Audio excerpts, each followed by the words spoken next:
So we are taught to say astaghfirullah when a thunderstorm is, or during a thunderstorm. During a thunderstorm, we are advised to say astaghfirullah. No, not only during thunderstorm. No, I mean especially this. And Yeah. I wanted to know the connection between asking Because for the forgiveness. thunderstorm creates a threat of lightning falling upon people. So thousands of people are killed everywhere by the strikes of the lightning.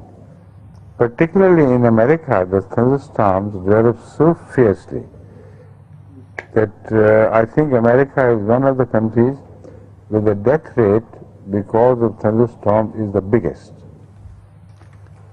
So naturally, when you see forces of nature in spate, and you know that they can strike at you, then the only answer is to do istighfar. It serves two purposes. Number one, that by istighfar you may seek Allah's help to save you from this. And moreover, because when the lightning strikes, you do not have any time left for doing istighfar for yourself.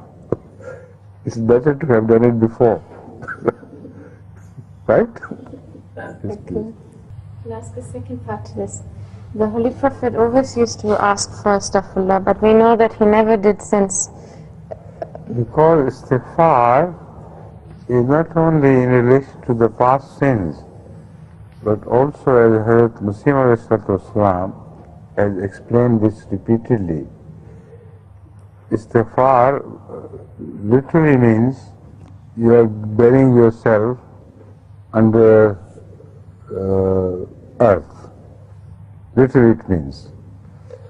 And when you are buried under earth, you are saved from the influences outside.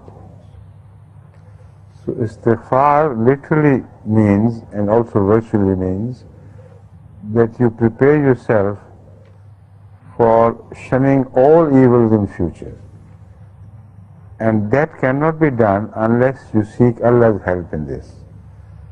So istighfar means you seek Allah's help to bury you, not literally, but bury you against sins, so that they can penetrate you, they cannot penetrate your heart. So the istighfar of Rasulullah sallallahu alaihi wasallam was about that. But that also shows his extreme humility. And it is from that humility that we should draw our lesson.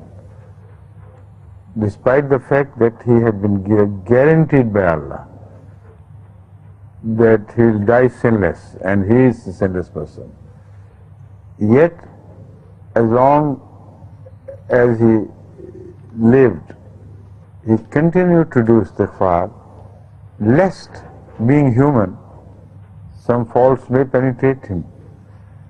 So that is a lesson in humility to be followed by all mankind.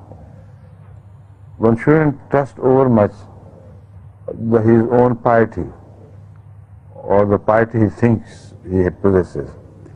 If Rasulullah sallallahu alaihi wasallam can do istighfar, so much it is necessary for the rest of the people to do. Right? Thank you.